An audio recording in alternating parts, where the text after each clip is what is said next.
Welcome to Clever Conversations. This is a chance for us to meet indie artists, authors, creators of all kinds, and we hope you enjoy this ride with us. Let's get into the show. Hey, everybody, welcome to Clever Conversations. I am so glad you are joining us today. I am here with Dr. Joan Ford, all the way from New Zealand. Hey, how are you, Ellen? I'm good, thanks, Bree. I'm excited about this. I am so excited to have you on the show. Tell us a little bit about, because there's been we've been through a journey recently together, but you started a journey a long time ago with some pretty heroic, and I told you on the last episode that I had, when I had everybody in the room, that I always see you in a cape in my mind. You always have this like hero cape on because you do, but you do hero things, and you're shifting that from, rescuing people, like saving lives, to saving parents. And so tell us a little bit about like where we were when we were saving lives, because that's a really incredible story. Let's start with that. Okay, so really briefly, basically, I spent the first 10 years of my career in the army. Was so lucky to lead soldiers on operations around the world, including Afghanistan. And when I served there, 2010-11, I had a team. I had Kiwi soldiers, Kiwi New Zealand soldiers, and I also had locals. And basically, fast forward 10 years from that, 3 years ago, so the Taliban took over in Afghanistan. One of my biggest concerns was what was going to happen to the people who had been in my team. They were in a lot of danger because of the fact that they'd worked for a foreign government. And one of those team members reached out asking me to help. And Bree, that just snowballed into the most kind of monumental, overwhelming task I've ever been involved in. Well, that'll happen. Well, that's what happens when you put a mom in charge, or you put someone in charge of doing, you know what I mean? Like, well, we put a lady in charge. Let's just be honest. You put a woman in charge, things get done. Well, it was one of those things I remember really distinctly. So I was on parental leave second time round. So I had Monty, I was breastfeeding my baby. I had a 3-year-old, Toby, my eldest. I had just literally that month, Bree, decided I want to change the world with the stuff that we're going to talk about with work school hours. And it all happened that same month. I just decided to quit my job, start my own business. I was so passionate about this stuff. And then one of my team members reached out being like, can you please help me? And I was like, I have no idea how to do that. I'm not in the army anymore. I'm a nobody. I'm a breastfeeding mom. I've got a business that I've just decided to start. And you know what? You're right. Yeah, busy people get stuff done. We do. No, it's the truth, right? You got to get things done, and you can say, okay, so we were talking before this. I was telling her that I don't put a lot of, this is terrible to say out loud, I don't put a lot of thought into like starting a podcast and doing something like that. I just do it, right? We see what needs to be done and we just do it. And I think that's how change is made. It's by the doers. It's the people that are actually like, they don't even think, oh, what if this happens, or if that doesn't work, or if I can't do this. We're just like, I have to get this done, and I'm just going to find a way to do it. There is a way to do it. I'm going to find that way, and I'm going to make it happen. Actually, Bree, that's so true. Like when I got involved in this task, it wasn't even like there is a way to do it and I just haven't learned that way yet. It was the entire world was making this up as they go. US was doing it as well, getting people out of Afghanistan. This wasn't something that we've got a rule book for how to do. And so we were just figuring it out, and I didn't know how to do it. Didn't even really know how it was going to end. I had, not necessarily the highest hopes of how this was going to turn out, but it was just, well, I can't walk away from this. So I'm just going to have to stick around until it's done. And you did. And you got it done. And actually, and sorry, to be fair, Brie, I'm always really clear on this. Like, it wasn't just me. I was part of a volunteer team. We had other people supporting us. It certainly wasn't just the Ellen show. But I very much found myself at the heart of this massive volunteer task. Yeah, well, you got it done and you rescued 563, is that right? Yeah, yep, 500. 563 people. Monumental, huge. Like that's three villages at least. That's so many people, and you gave them so much hope and so much possibility that they would never have had, and got them out of something that is a horrifying situation. And that's compassion. And someone didn't silence their phone, the host.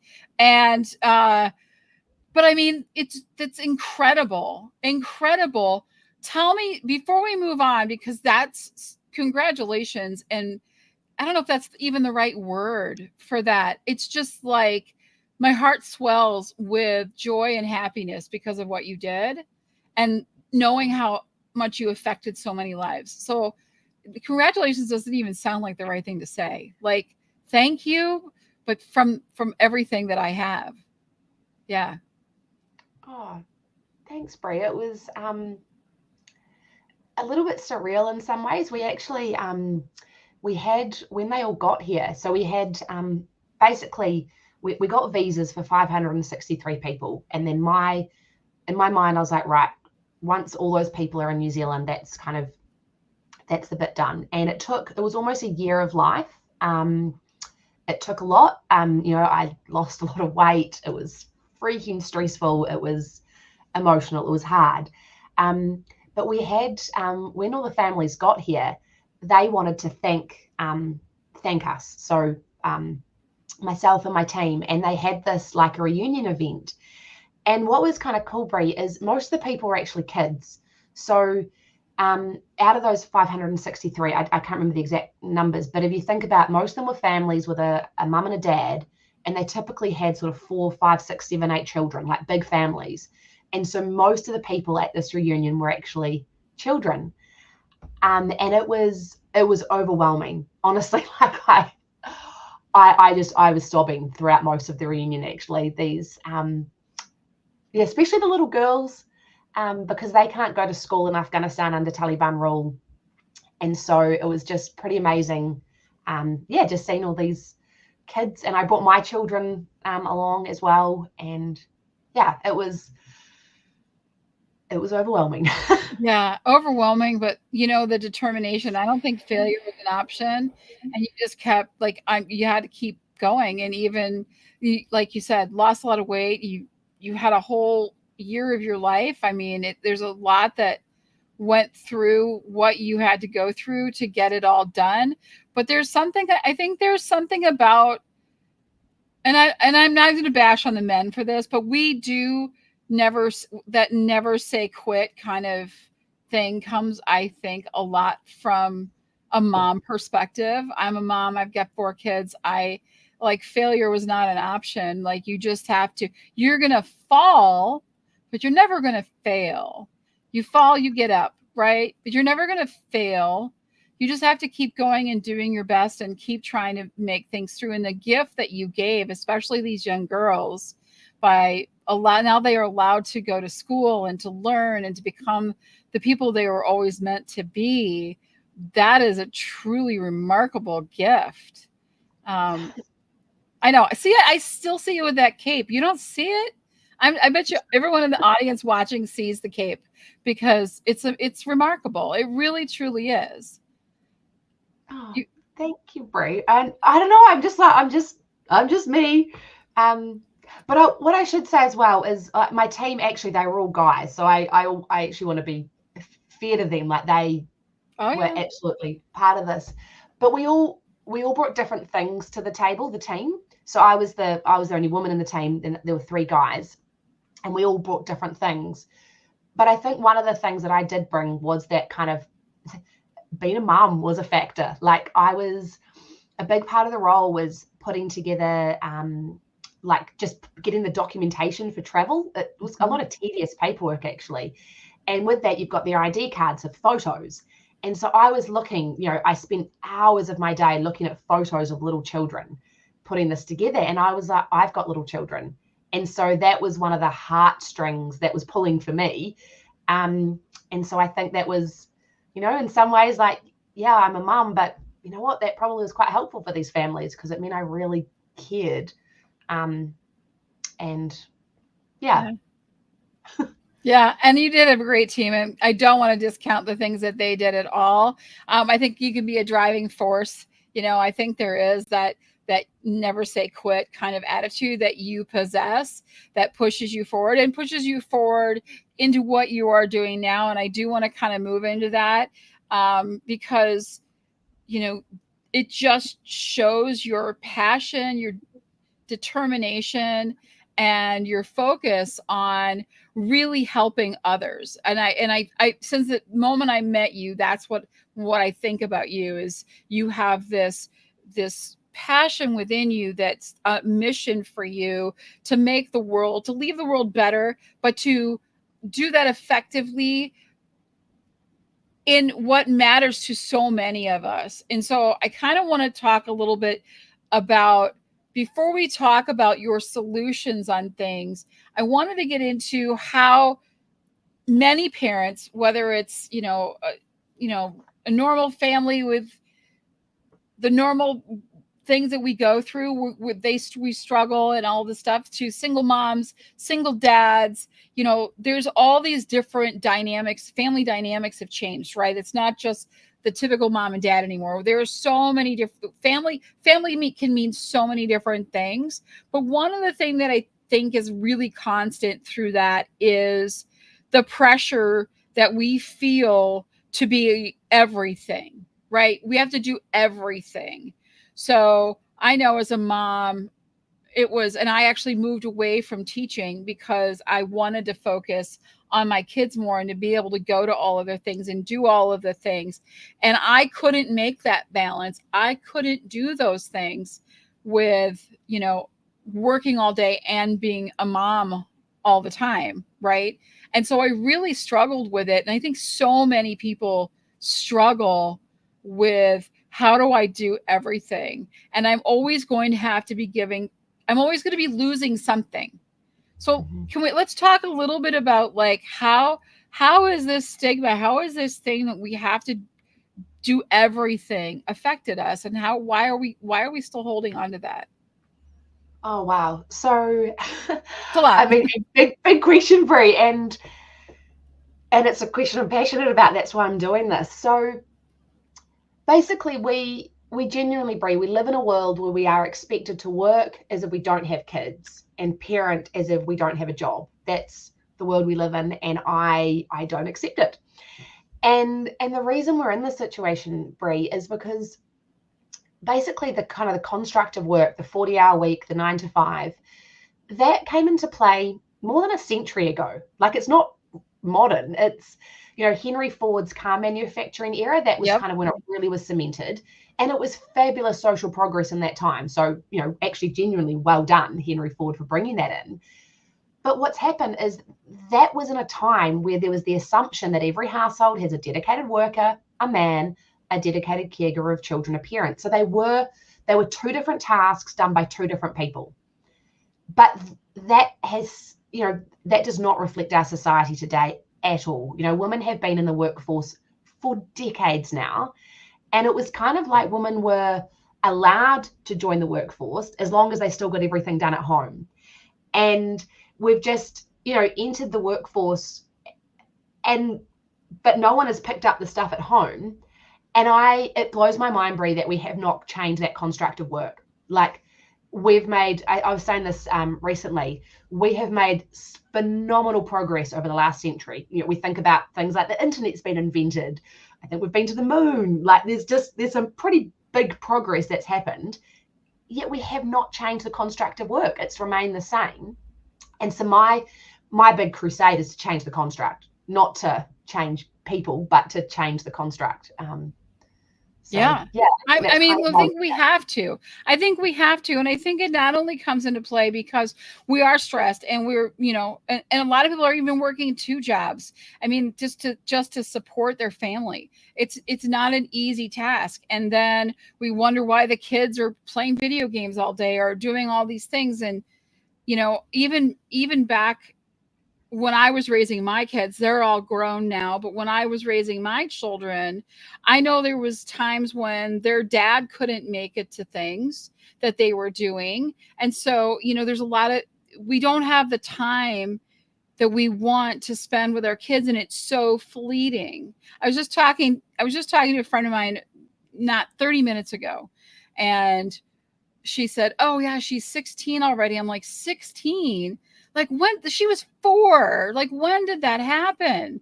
Like, it's weird that they're getting older and we stay the same age. That's a cool fact. But you know, but they just, like, they're growing so fast in these times, these days, these things that we want to put our heart and soul, these are our family, our children, that we don't have the ability to spend time with them as we want to, because we are pulled so hard into the work responsibilities and the expectations that are levied upon us. Like, you have to be there. Not only do you have to be there, but you have to work late a lot of times, right? There was this whole thing a while ago about what did they call it? Something silent quitting or something like that. And it was when people just showed up and did their actual job and didn't give them anything extra.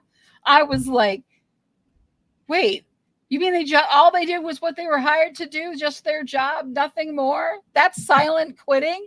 That's all they should be doing at the most, right? Like, the extra, but you're so expected by so much. So I wanted to ask you this and I want to move into, like, some of the solutions. I want to get to solutions.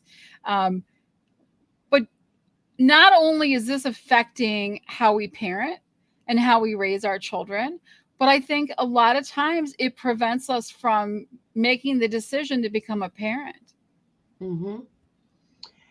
It's at a macro level. I believe that addressing this challenge that's facing parents who want to work, and sometimes they need to because of money, but actually a lot of times they want to. It's part of their identity. It's what they want for their own satisfaction, and they want to have kids, right? And we live in this world where you're challenged to do both.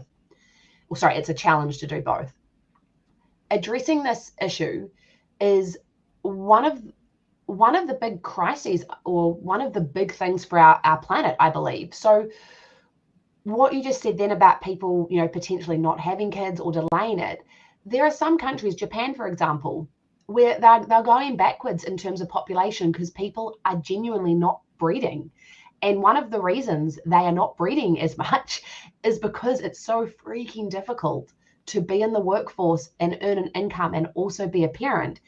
And this may seem like, oh, well, that doesn't really matter, less people might be good in some ways. But actually what it means is that if we don't replace with young people coming through, very soon in Japan, there will be like workers who are quite literally supporting 2 elderly people for every 1 worker. So we've got an aging population. We need young people coming through. And so this is, I honestly see this as one of the big crises of our day, is how do we address this challenge where it's so difficult to be a parent and a worker? Yeah, 100%. And why should we be making that choice? Why should it be, I can have a career or I can have a family? Why is there an or in there, right? Like, that's the part that always blows my mind. And I had to make that. I mean, I was working and had kids, but then I hit a point where I couldn't do everything and I had to choose. I had to choose, what do I want to do? Luckily, a few years into that, I became an entrepreneur and started my own business and, got my kids involved in it so that they're learning tasks and learning things and learning how to make soap and learning how to, make lotion and how to sell it at a market and how to properly label it and what goes into that. So I'm trying to teach them some skills here along with, this business that I want to run, but that doesn't happen to everybody. And it wasn't a huge money maker. It wouldn't have supported the family. I was lucky that I had other sources of income, but why are we choosing and not fixing it's like we're just band-aiding almost things, right? Instead of like fixing what the expectations are in the first place. And now the other thing I want to get into really quickly, because I don't have a lot of time, but is we look at where our strongest, like where our businesses are that are thriving. Mm-hmm. And we realize it's really super expensive to have to replace people all the time, to hire new people. Hiring is expensive, training them is expensive, all of these different things, right? And then we're also, we go through people quickly, so we're not as profitable as a business. So what is holding back, do you think, holding back the corporate echelon, the decision makers, from realizing that a happy worker that's supported and gets what they need is a better worker and actually produces more in less time? How do we, what is the thing that we need to fix for that? So the what's holding them back, Brie, I think sometimes it's fear of the unknown or fear of doing things differently. And I mean, I hope there'll be a point where my work isn't needed anymore. Like I'd love it to be that I don't need to be pushing this movement anymore because it's people have bought onto it. But what I get excited about, Brie, is that this is a movement that is an easy sell. It's a commercially smart business proposition, as you just said. Like I don't feel like I'm pushing crap uphill. This is a make things more flexible for workers, all workers. Actually value that they have things they care about outside of work, treat them well so that they're happy. They will make you more money. Like it really is. And as you just said, the cost of attrition or the cost of recruiting new people, it's got a dollar figure attached to that, and it's not cheap.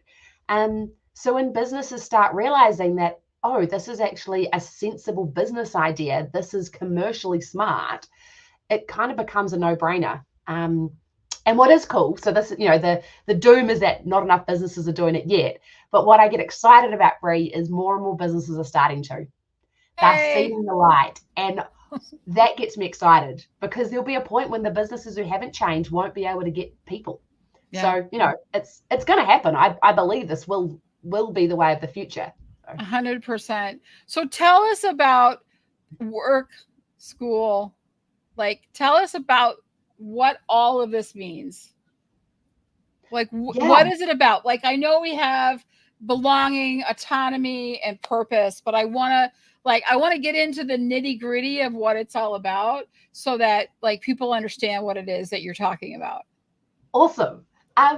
So I guess just very quickly, the overarching. So what I do is leadership, and it's all about, and I think you can see it in the back of my Zoom thing, actually, belonging, autonomy, purpose. That's my leadership model. And so I believe that leaders create environments where their people thrive, where they have a sense of belonging, they have autonomy, and they have purpose, and then direct that thriving energy at what needs to be achieved. That's leadership. And so that's kind of my background, my passion is how do we create great leadership environments, because that's when people do their best work. What I realized with some postdoctoral research is that parents were not always experiencing belonging, autonomy, and purpose. And that was the motivator for me to start the hashtag Work School Hours movement. So that was kind of the where it fits in. So what is it, and also what isn't it? So I would say hashtag Work School Hours, it is not as dogmatic as it might sound. So it's not saying the entire world must only work 9 till 3. That's school hours in New Zealand. I think the US is probably similar-ish. Pretty similar, yeah. It's not saying that. There's always someone, Brie, who can't wait to tell me, oh, we don't want hospitals to close in the afternoon. I'm like, I know that. I'm not an idiot. It's about a set of principles. So hashtag Work School Hours, it's 3 principles. The first is we need to do more to value the fact that people have things they care about outside of work. Now, that could be children. That was the genesis. Like that, absolutely, I'm living that. It was what my research was. That's the starting point. But everyone has things they care about outside of work. So that's the first thing, is value that. We value that people have things beyond work. The second principle of hashtag Work School Hours is to focus on outputs. We get so hung up on how many hours did a person do. Did they do their hours? Did they turn up at this time? What we really should be caring about is, did they deliver the outputs? Did they deliver what it was we actually employed them to do in the first place? So that's the second principle, is outputs. And then the third one, Brie, is around flexibility. So, excuse me, I've got Oh, you're fine. Take it. Yes, please my throat. hydrate. Hydrate, Um, always important. Thank you. And the third one is to give people flexibility. So Mhm. it's not for a second saying businesses give your people whatever they want and forget about profits. It's not saying that at all. It's saying, yeah, the outputs have to be done. That's the starting point. If you're going to be employed, you've got to add value to your business. So get your outputs done, but give people flexibility so they can get their outputs done and do the things that they care about outside of work. And that gives us the autonomy piece so that we can spend time with our kids when kids are, not in school, say afternoons, for example, or go and watch their sports day, and then also do work around that. You just kind of, the more flexibility people have, the better they can actually achieve the various things they've got on in their lives. 100%. They have to. Yeah. I mean, if there's like certain hours that everybody is like, okay, you're in the office, or but we've changed so much with remote learning and remote office. A lot of people, they get jobs. They're still just getting jobs that are remote only, or they have to be in the office one day a week. And the other times, they have to do their hours and get their projects done. And I know there are places doing it that way. Is that making it easier to do that? Do you think? Is that helping with this movement? Yeah, so one of the silver linings of COVID, I mean, COVID was not a fun, I don't want to make light of that. But every crappy situation, there's lessons to be learned, there's silver linings. And one of those is that people before the pandemic in leadership positions many of them would be very reticent about allowing people flexibility of when they do their work or where they do their work, their remote piece. But the lockdowns actually just took that decision away from leaders. It was forced upon them. And what we realized, and I say we realized, I knew this already. I was already passionate about this beforehand. So I wasn't like, oh, wow, what a surprise. But what we all learned globally is that, hey, people can actually get their job done at different times, and we can be a bit more creative. And so the pandemic, from a timing point of view, has been, I think people are far more open to having this conversation than they were beforehand. But I mean, I'm an eternal optimist, Brie. I always think, yeah, crappy situations, we can do something about it. And this is exciting. Like, we now have an opportunity to really think, how do we want to structure work? How do we want to structure life? We don't have to just be like, cool, pandemic's over, everyone back to the office. Like, no, this is a cool chance to reimagine how we might do it in a way that's good for everybody. Yeah, 100%. And I, take the good out of what we learned from a really crappy situation, which was COVID, and realize, yeah, we can work from home. We can do remote work. We can do a part-time shift. We can change, it doesn't have to be 100% of one or the other, but it's not one or the other anymore, right? We have this ability now that there is an alternate solution. It was kind of thrust on people, and maybe not to the, it supports what you are doing, is what I'm trying to say. And it shows people that you can, and people are a lot happier when they can do things. Some people, I've always been asked this. People ask this question. I don't know what groups do this or what it is about, but they're like, "Oh, so when are you most productive? What time of day are you most productive?" And some people will be like, "Early mornings, get me up, full of energy, ready to go. I can crank stuff out by noon and have all this stuff done." And there's other people that are like, "Oh, like I'm start at around 4:00. That's when I can really get going with my day. 4 in the afternoon, and then I'm rocking until midnight, and that's." But with this kinds of flexibilities, we can do that. We can work when we are at our best, which means we're doing our best work. Am I right on that? Yes. Like, I actually, what's kind of funny is, so I'm actually a night owl, Brie. I've tried to fight it for ages, but I'm like, Helen, just go with it. Like, I do my best, I'm going to say thinking or strategic work. So if I'm, say, writing something, putting, writing or anything that requires like kind of some deep strategic thought, I do that best late at night. In fact, my PhD, I did most of that literally between 9 p.m. and 1-2 in the morning. Yep. I'm a night owl, and I've tried to change it, but it's when I do my best work. And now I've actually just leaned into that. And there was a period where I thought, well, I'm the work school hours girl. I can't send an email at 9 o'clock at night. And I'm like, of course you can. That's the whole point. It's about working when it works for you. So it's not saying, again, only do work between 9 a.m. and 3 p.m. during school hours. That's not what it's about. It's principles, working when it works for you. And Brie, it's so good because exactly what you said, I do my best work when it works for me. And then I'm with my kids. Like it's almost like we've got life and we have different things that are important to us in it. Family, jobs, friends, sheesh, hobbies maybe, Let's go crazy and actually have something we care about beyond just our work and our children. Right. But, yeah. And so it's just about doing each of them when it works. 100%. And like all those times, when my kids had football games, or a soccer game, or they had things going on and we want to be participants in their lives and show up. It's so important to them. These moments you can't replace. Mm-hmm. And so if that flexibility had been there, it would have made the world of difference. Uh-huh. It's those little things. It's valuing your employees. It's valuing your business, because if you care about your business, you have to care about your employees.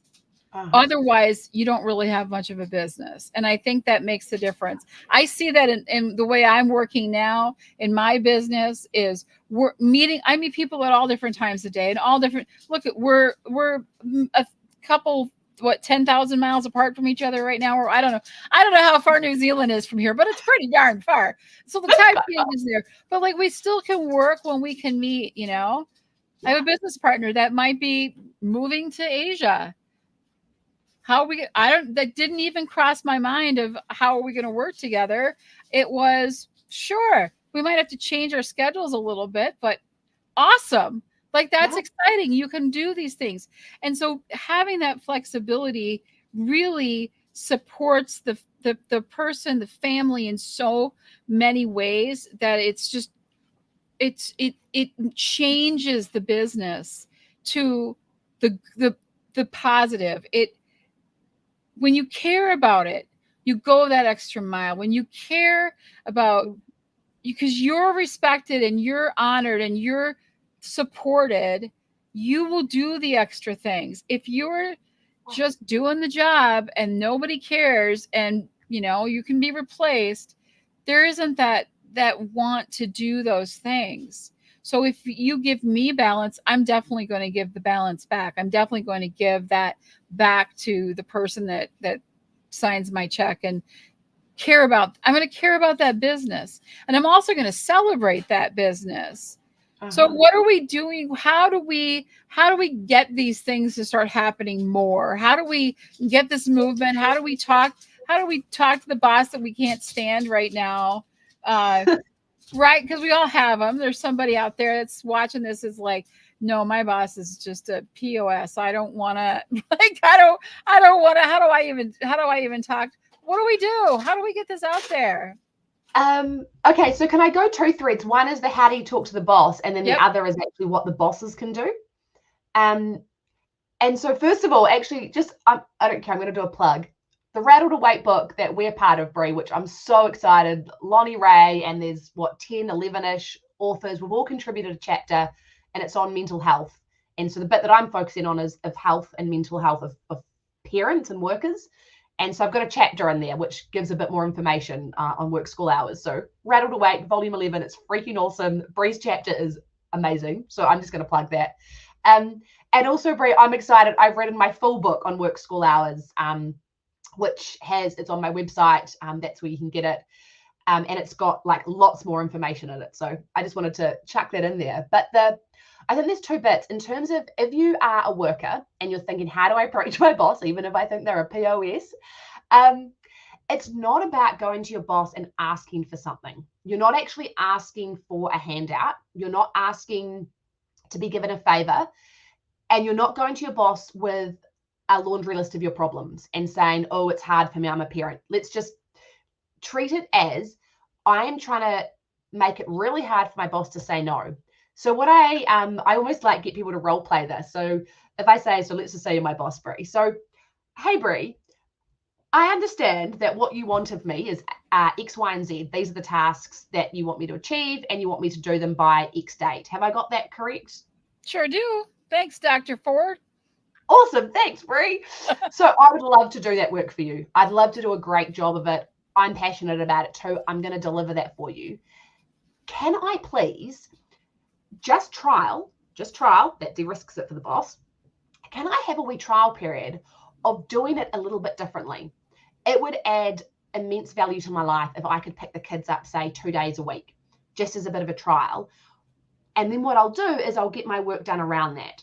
Can I give that a go? We can evaluate at the end of, say, a month to see how it went. I want to deliver these great outputs for you. I just want to do it slightly different. Can we give this a try? I would consider that. Yeah. Well, let's talk about that. Let's do it. I made you talk me. You know, I want to do that. But yeah, I do like the trial approach. I think that does work. Like just like on this project, as we move forward for the next 2 weeks, month, let's just, see if this would work.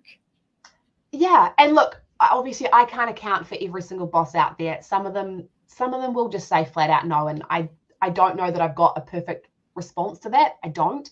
But what I would say, it's about going to your boss with a win-win. Mm-hmm. It's not saying, can I have this? Or can you give me these conditions? It's, I'm going to deliver this thing you want.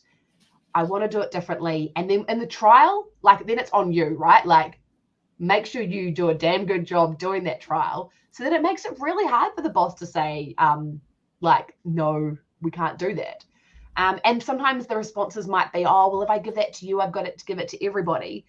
And it's like, well, you're not actually giving me anything. You're getting me to do the work. And that doesn't preclude anyone else from doing their job or asking for different conditions. So I think that's kind of the one if you're the worker. If you are in a leadership position, how do you do this? What I get really excited about is that it's not, I say that a lot, don't I? I'm very excitable, Brie. It's okay. I love it. That's what I am too. So perfect fit. So it's kind of like, you don't need to solve the entire world overnight. So it's almost like if we're moving, let's just say we've got a spectrum, right? So at one end of the spectrum is the 9 to 5, 40 hours a week, really fixed, no flexibility. And then at this end, almost like the panacea is the entire adult schedule is exactly the same as kid schedule. We all have 13 weeks off for school holidays, etc. Now, I kind of know that that's not really realistic or ever going to happen. And that's actually okay. It's almost about how do we move along the spectrum towards people having more flexibility. And so I work with heaps of organizations now who have just done little things that's been really meaningful. So just some examples of how they just move along a little bit. Team meetings, only have them within school hours. So the amount of businesses that have a 4 p.m. team meeting, making it freaking difficult for the working parents in the team, just make that a 1 p.m. meeting instead. It's just a little shift. The other one is we have financial quarters. Now, sorry, to be fair, I don't know the school terms in the States. In New Zealand, we have 4 terms. So Australia is the same. And so it's not that hard to kind of align our financial quarters or our projects to the school terms. Whether the States has, I don't know how many terms, but there's a way that we can look at how do we align projects to school terms. So it's not saying no work gets done in the school holidays, but maybe the big stuff or the meaty stuff gets done during the school terms. And one of the best ways that leaders can actually implement this stuff is literally get the team together and say, right, team, we've got to deliver X, Y, and Z as a team. How might we do that? And when the team are literally genuinely given the opportunity, if we can do this differently, we can go home. People are freaking creative at coming up with ways. Oh, yeah. To make efficiencies, do things differently. Usually when people are asked to be more productive, they are fearful that they're going to be given more work or they're going to lose their job. That's kind of what usually comes around these productivity conversations. So if the conversation's actually more about, hey, we value you and you've got to make it safe. You can't trick your team and get some efficiency gains and then go and fire them. That would be the most horrific thing you could do for your business and morale and motivation, blah, blah, blah. 100%. We won't. Just putting that out.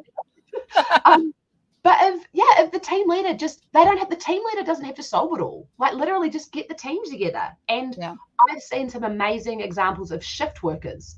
literally the shift workers come together and are like, oh, well, I really want to do this thing on the holiday with my kids, and this person wanted to do something with an elderly relative.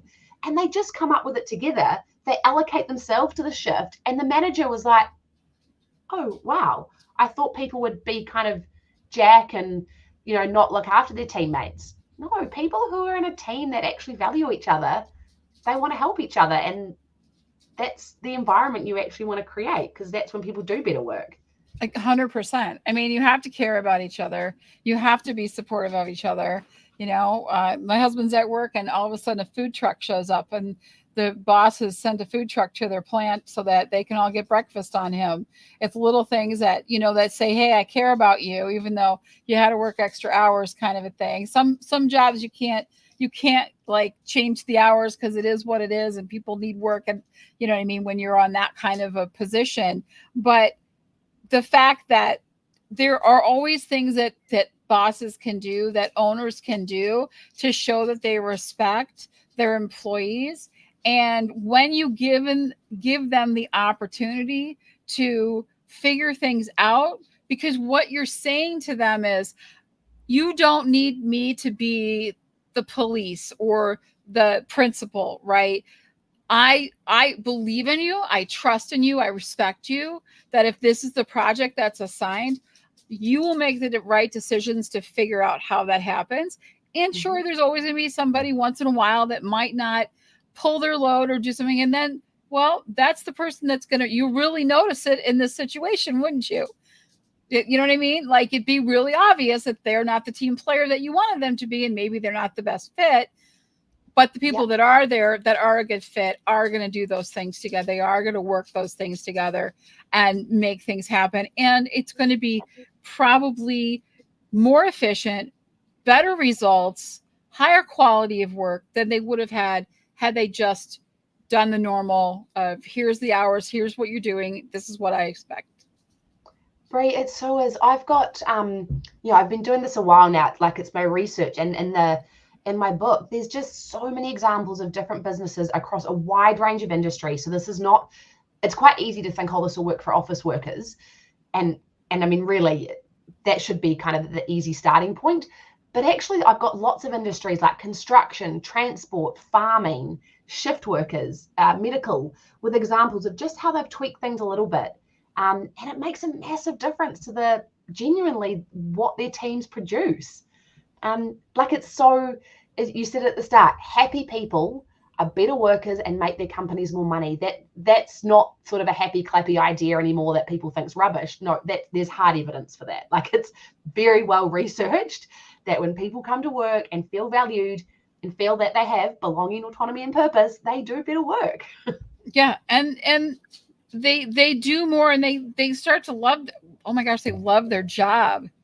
Right? Can we love our jobs again? Could we please do that, where we actually love going to work and we get excited for Monday morning when we can get up and we can do some things, but we also know that it's going to be a balanced day, and we're going to feel supported, and our kids, we're going to be there when our kids need us. All of these things. I love what you're doing. I feel your passion about this, and it's so tangible, right? It's something you're not changing the entire world. You're just saying, you're taking out the or and you're putting in the as well.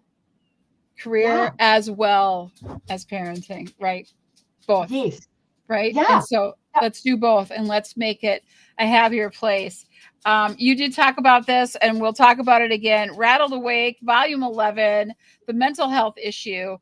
We talk about some really major topics in this. I talk about a little bit of what I have been through, what I have gone through, how podcasting saved my life. And you share this incredible journey that you've been on and the things that you've done. I don't know. It's this the group of people. If you didn't see the podcast before this, please go check it out. I'll link it in the description. I got to interview. We had the whole team, well, most of the team, on at one time in a big podcast episode. We got to hear a little bit from all of the authors. But it's been such a special book for me to be a part of. I feel so lucky. I talk all the time on podcasts. I'm always talking in meetings. I'm in meetings constantly all day long, going to networking meetings, meeting with new people, sharing about the book everywhere I go. I'm not as chatty when it comes to social media and LinkedIn. It's just not my favorite place to be, but I am in there. But the love and support that's been shared, especially in this chat today, from our other authors, Lonnie and Carolyn have been hopping in. Um, Ellen, if I could say one thing, it would be meeting you and meeting these other authors has truly made a huge difference in how I look at a lot of things. So I want to say that because it's not just I love you guys and I think you guys are all amazing and I have friends for life from this and I love that part of it.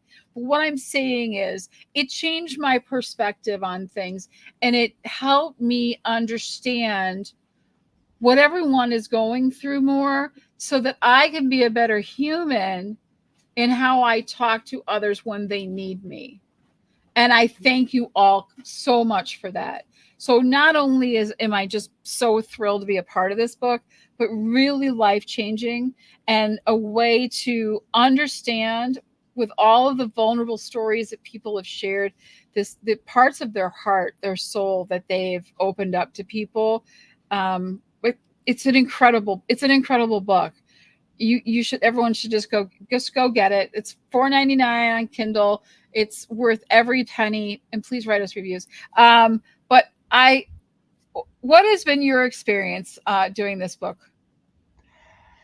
Yeah, so actually it was funny. I shared this with Lonnie the other day, is that I was connected to, you know how the universe just brings people into your life sometimes and you can't quite explain how all this happened. So very briefly, I think this is kind of cool actually. There's an incredible woman in the States called Vanessa Ogle. Now, Vanessa ran a company called Enseo, which does, if you think about when you go to hotels and there's Netflix and stuff in there, she does far more than that. I'm not explaining it very well. But anyway, she ran Enseo. And I had published in a Canadian journal a couple of years ago about work school hours. Vanessa commented on my post and was like, oh, I used to run my company like that. So I said, oh, wonderful. Can I please interview you? So I interviewed her, Brie. I was so naive. She is a big deal. I did not realize that. She's been like Fortune 500. She's been magazine cover of Entrepreneur of the Year. Like, she is phenomenal. Anyway, I interviewed her. She ran her entire business, literally employing predominantly mums working school hours. And her business absolutely boomed because of the fact that she did this. So this is, she didn't do it because of me. Like, she'd been doing this for years. And so anyway, I'm quite a fangirl of Vanessa and she's in my book. Anyway, Vanessa interviewed me for something she was doing this year. And I then connected with all of the other people that she had interviewed, because I basically was like, hey, I saw you were also interviewed by Vanessa. So was I, would love to connect. And it was actually via that someone then connected me to Lonnie. So kind of a long story, but it's funny how these things, we all get connected, right? And so I had this conversation with Lonnie. She told me it was about a book and I didn't quite know what this was about. And we had this conversation and I was just like, in many ways, being part of this book right now is kind of the last thing I need to be doing. I've just launched my own book. I'm traveling. I'm solo mumming. I'm trying to, practice what I preach, and doing this is kind of strategically the last thing I need to do right now. But I just got this feeling with Lonnie. I was like, I just need to do this. I don't quite know all about it yet, but I need to. And holy dooly, sorry, long answer, Brie. But I'm so glad I did.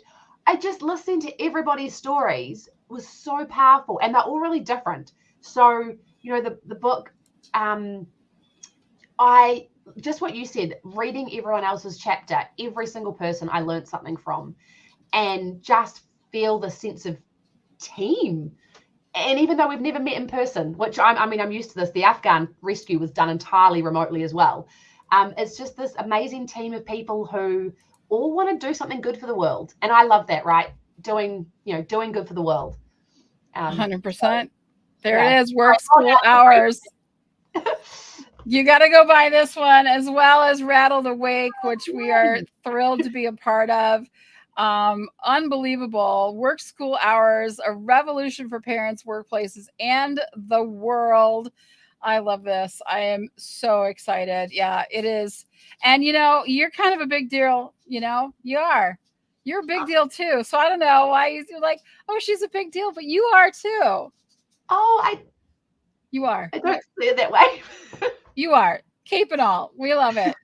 I can't thank you enough for being here. I think we could talk forever, and you have to come back and hang out with me again because we just have fun. We talked for a long time before we even started, so we were like, "Oh, this is just going to be a great chat." My dog stayed quiet, which surprisingly, almost the entire time they stayed quiet. So good on me for that, I guess. Thank you for being here and for sharing this and for all that you do for everyone in your world and for being such a great mom to those kiddos as well, because you're leading by example and showing them what great moms can do. So thank you. Thank you, Brie. This has been really fun. Thanks. I'd love chatting with you. And sorry I went on a bit in the last answer. I was just so excited. No, you're fine. It's good. I like, you talk all you want. I love it. No, we're all good. Thanks to the audience for hanging out with us. Please come back and see us again. All the links to everything will be in the description. Go buy the books. You need something to read, and you need to read more. We'll see you guys next time. Bye, everybody. Hey, bye.